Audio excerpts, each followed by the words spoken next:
চরণে আমার কোটি কোটি প্রণাম। পরমাধ্যা জগজ্জননী বড় মায়ের চরণে আমার কোটি কোটি প্রণাম। পরম পূজ্যপাদ বর্দার চরণে আমার কোটি কোটি প্রণাম।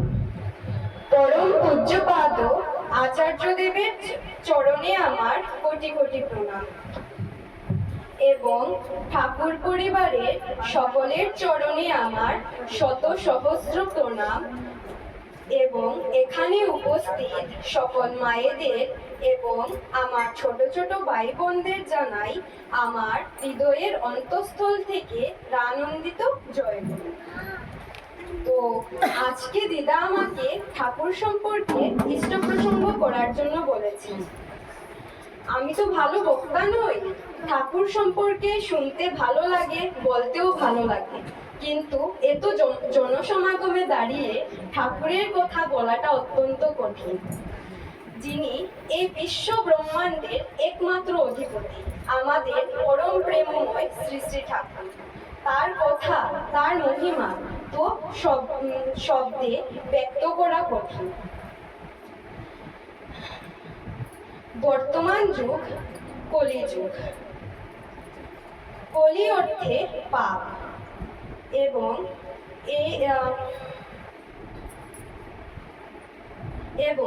এই পাপের যুগে আমাদের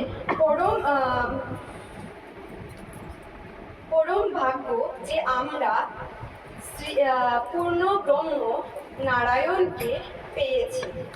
তো তিনি এই যুগে এসেছেন আমাদের জন্য, যাতে এই কলিযুগ আমাদের গ্রাস করতে না পারে, সর্বনাশ না করে দেয় আমাদের, এবং পাপের পঙ্কিলে নিয়ে গিয়ে যাতে নরকে ভোগ না করায়। তাই স্রষ্টা তার সৃষ্টিকে রক্ষা করার জন্য স্বয়ং ধরাধামে অবতীর্ণ হয়েছে। শাস্ত্রে লেখা আছে, যুধিষ্ঠির ভগবান কৃষ্ণকে জিজ্ঞেস করছিলেন যে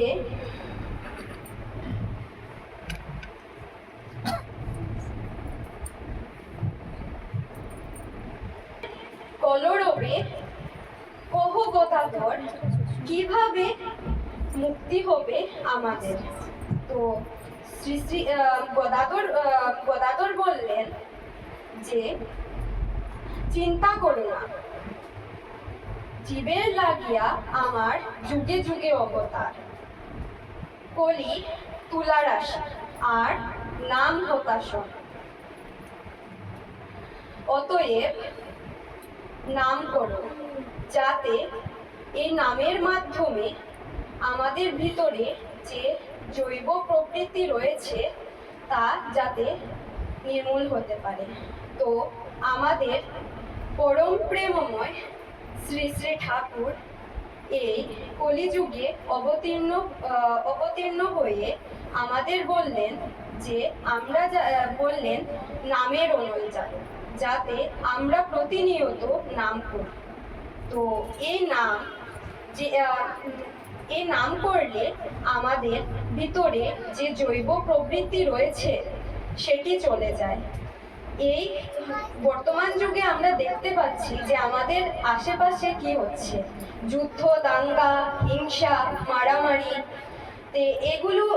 এগুলোতে যাতে এগুলো করে, তাছাড়া অনেক পাপকার্য রয়েছে, যাতে এই পাপকার্যগুলি আমাদের লিপ্ত করিতে না পারে, তাই আমাদের প্রতিনিয়ত পরম পিতার নাম করা দরকার। এই নামের এমন শক্তি আছে যে কোনো পাপ আমাদের স্পর্শ করতে পারবে না।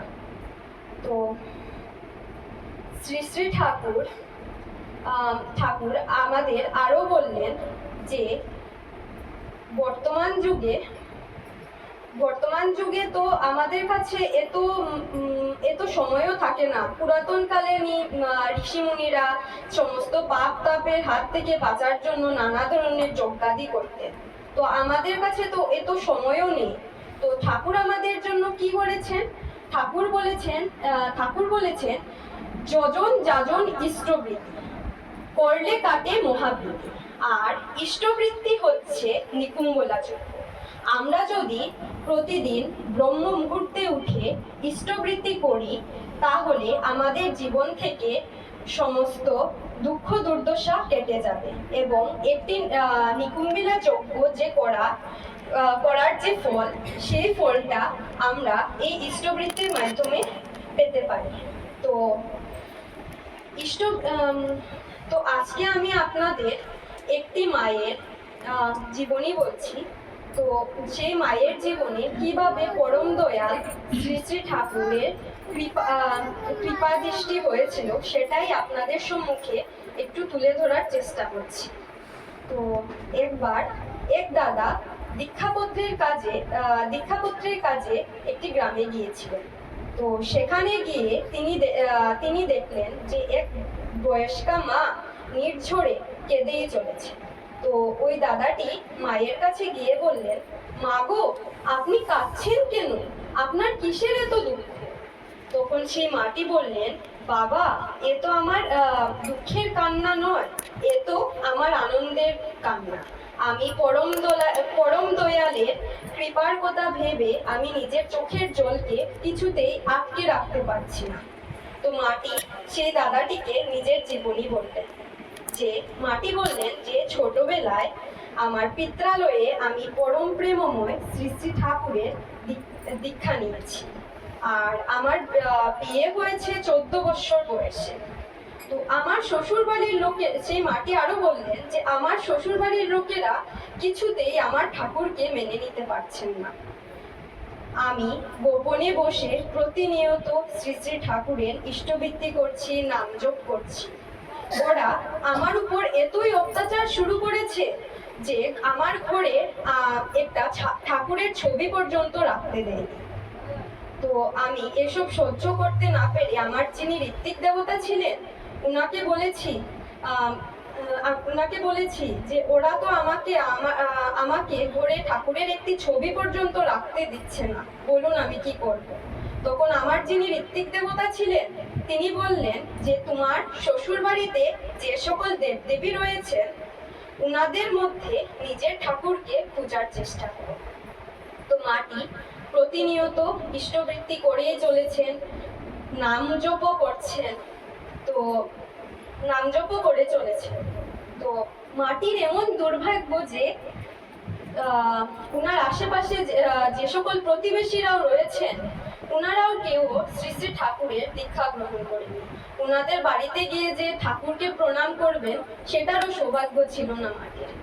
তো মাটি উনার শ্বশুর বাড়ির একটি ঘরে বসে গোপনে প্রতিনিয়ত ঠাকুরের নাম জপ করছেন, আর ঠাকুরকে বলছেন যে ঠাকুর, জানি না তোমাকে কবে যে আমার ঠাকুর ঘরে রাখতে পারবো। তো প্রতিনিয়ত এইভাবে মাটি তার চলায় বলায় ঠাকুরের কথা মনে করে চলেছে। তো ধীরে ধীরে কয়েক বছর গেল। তো সেই মাটির একটি ছেলে হলো, একটি মেয়েও হলো। তো একবার কি হয়েছে, উনার যে স্বামী ছিলেন, উনি শহরে গিয়েছেন কাজ করতে। তো উনি শহরে গিয়েছেন কাজ করতে, তো সেখানে গিয়ে উনার স্বামী হঠাৎ অসুস্থ হয়ে পড়লেন। তো উনার স্বামীকে একজন চিকিৎসক, যিনি সেবা যত্নে চিকিৎসা করে উনার বাড়িতে রেখে সুস্থ করে তুললেন এবং এই মাটির কাছে পাঠিয়ে দিলেন। তো উনার স্বামী যখন বাড়িতে ফিরেছেন সেই মাটির কাছে, তো মাটি হঠাৎ দেখেন যে উনার স্বামীর হাতে ঠাকুরের ছবি। তো প্রথমে ঠাকুরের ছবি দেখে মাটির চোখ দিয়ে অনবরত জল ঝরতে লাগলো। তো উনার যিনি স্বামী ছিলেন, উনি বলছেন, এই না তোমার ঠাকুরের ছবি দেখে এত বছর পরে সেই মাটি চোখের জল কিছুতেই ধরে রাখতে পারছেন না, অনবরত কেঁদেই চলেছেন। তিনি পরম পিতা যে তার উপর এত দয়া করেছেন, সেই জন্য মাটির চোখ দিয়ে অনবরত জল ঝরছে। তারপর সেই মাটি, সেই যে দাদাটি যিনি দীক্ষাপত্রের কাজে গিয়েছিলেন, উনাকে বললেন, আপনি এখন আমাদের এখানে যে এসেছেন, এখানে প্রায় 70-80টি পরিবার আমাদের ঠাকুরের দীক্ষা গ্রহণ করেছে এবং 20-22টি পরিবার স্বস্তিয়নী ব্রত ধারণ করেছে। তারপর মাটি আরো বললেন, তার ঠাকুরের এত কৃপা হলো আমার জীবনে, যার তারপর আমাকে আর জীবনে কোনোদিন ঘুরে তাকাতে হয়। আত্মীয় স্বজন, পরিবার পরিজন নিয়ে আমি আনন্দেই আছি। পরম দয়াল এতই দয়াময়। তো একবার আমাদের আচার্যদেব বলেছেন যে ঠাকুরের কাছে কি চাইতে হয় সেটাই আমরা জানি না। কেন? ঠাকুর তো আমরা কি করি, আমরা ঠাকুরের এই কাজ, ঠাকুরের নাম ধ্যান করি, ইষ্টবৃত্তি করি, সব কিছুই করি, কিন্তু ঠাকুরের কাছে চেয়ে ফেলি। আমরা তো পরম পিতার সন্তান না। আমরা যদি পরম পিতার সন্তান, তাহলে পরমপিতা তো বুঝবেন যে আমাদের কিসে মঙ্গল হবে, কিসে অমঙ্গল হবে, উনি তো সব কিছুই জানেন। তাহলে আমরা চাইবো কেন? আমরা শুধু ঠাকুরের কাছে এটাই প্রার্থনা করব, ঠাকুর তোমার যা ইচ্ছে তাই করো, তুমি যেটাই করবে সেটাই মঙ্গল, সেটাতেই আমার মঙ্গল। আরও শ্রী শ্রী ঠাকুর বলেছেন যে ব্রহ্ম মুহূর্তে ইষ্টবৃত্তি, যজন যাজন নাম জপ ইত্যাদি আমরা যাতে প্রতিনিয়ত করে যাই, যাতে কলিযুগের কোনো পাপই আমাদের স্পর্শ করতে না পারে। তার সাথে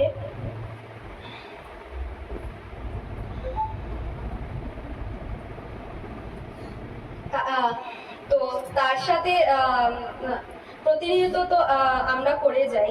তার সাথে আমাদের আরো যেটা আমাদের আচার্যদেব নির্দেশ দেবেন সেটা যেন আমরা করি। আচার্যদেব যাই বলবেন তাতেই আমাদের মঙ্গল। উনি তো জানেন যে আমাদের কিসে মঙ্গল হবে, কিসে অমঙ্গল হবে, উনিই তো সবকিছু জানেন। তো আজকে আমি আপনাদের সামনে আরেকটি ঘটনা তুলে ধরছি, যেটার সাক্ষী হয়তো আপনার সকলেই আছেন। ওই যে বিগত কয়েকদিন আগে জুনের 12 তারিখ 2025 সালে আহমেদাবাদে যে প্লেন অ্যাক্সিডেন্টটা হয়েছিল, সেটার কথা তো আপনারা সকলেই জানেন। সেখানে 242 জন যাত্রী ছিলেন, 242 জন যাত্রী ছিলেন, তৎসহ 12 জন ক্রু মেম্বার ছিলেন, যারা প্লেন সম্বন্ধে সবকিছুই জানতো। তো সবকিছুই জানতো। ঠাকুরের এমন দয়া দেখেন যে সেই ঘটনায় একজনও জীবিত থাকেনি, কিন্তু আমাদেরই ঠাকুরের দীক্ষা নিয়েছেন একজন দাদা, যিনি এই প্লেন অ্যাক্সিডেন্টের হাত থেকে রক্ষা পেয়েছিলেন। তো সেই দাদাটি যখন হসপিটালে ভর্তি আছেন, তখন আমাদের মাননীয় প্রধানমন্ত্রী মহাশয় ওনার সাথে সাক্ষাৎ করতে গেছেন। তখন ওই দাদাটি আমাদের প্রধানমন্ত্রী মহাশয়কে বলছেন যে ঠাকুরের দয়াই আমি বেঁচে আছি। প্লেনটি মাত্র 1 মিনিটের মধ্যে হঠাৎ বিস্ফোরিত হয়ে যায়। প্লেনটি মাত্র 1 মিনিটের মধ্যে বিস্ফোরিত হয়ে যায়। আমার আশেপাশে যারা ছিলেন, সেই দাদাটি বলছেন, আমার আশেপাশে যারা ছিলেন সবার দেহে রক্ত মাখা, চারোদিকে আগুনের হাহাকার। তো সেটা দেখে দাদাটি বলছেন, প্রথমে তো আমি ভয় পেয়ে যাই, তারপর আমি পরম দয়ালই আমার মাথায় হয়তো পরম দয়ালের বোধ কিছু অদৃষ্ট কর্তব্য পালন করার ছিল, সেই জন্যই তো আমি বেঁচে আছি। তো সেই দাদাটি সিট নাম্বার ছিল প্লেনে 11-এ। তো সেই দাদাটি ঠাকুরের নাম নিলেন, আর ঠাকুরেরই অদৃশ্য কৃপায় সেই দাদাটির হঠাৎ মনে একটা মনোবল এলো। তো দাদাটি কি করলেন, দাদাটি সঙ্গে সঙ্গে সামনে একটা প্লেনের যে এমার্জেন্সি এক্সিট থাকে, সেখান থেকে সেটি ভেঙে ফেললেন হাত দিয়ে। হাতেও একটু ব্যথা পেয়েছেন, মাথাতেও একটু রক্ত পড়ছে, কিন্তু তিনি সেখান থেকে বেরিয়ে এসে দেখেন সেই দাদাটি যে চারোদিকে ধ্বংসের স্তূপ। তখন তিনি মনে মনে পরমপিতাকে ধন্যবাদ জানালেন। বললেন, পরমপিতা, তোমারই দয়ায় আজকে আমি বেঁচে আছি, না হলে প্যাসেঞ্জার তো ছিলই ছিল, তার সাথে যে 12 জন ক্রু মেম্বার ছিল ওরা তো প্রতিনিয়ত প্লেন চালায়, প্লেন সম্পর্কে সবকিছু জানে, ওরা তো বাঁচতে পারতো। কিন্তু সেই দাদাটি তো সেই দাদাটি দাদাটি দাদাটি সেই দাদাটি সেই দাদাটি ছিলেন ভারতীয় বংশোদ্ভূত। ওনার নামটা এখন সম্ভবত আমার মনে পড়ছে না। তো উনি নিজের বাড়িতে বহুদিন পর এসেছিলেন, মানে ভারতবর্ষে ওনার ভাইয়ের সাথে দেখা করতে। তো ভাইয়ের সাথে দেখা করতে এসেছিলেন। তো ওনার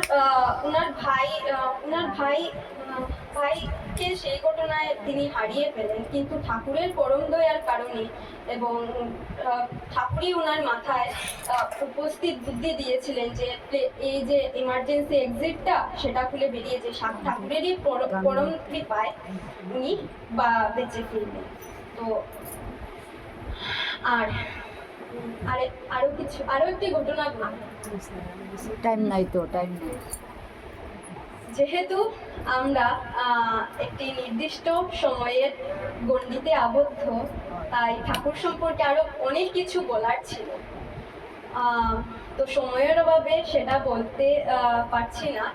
তো আজকে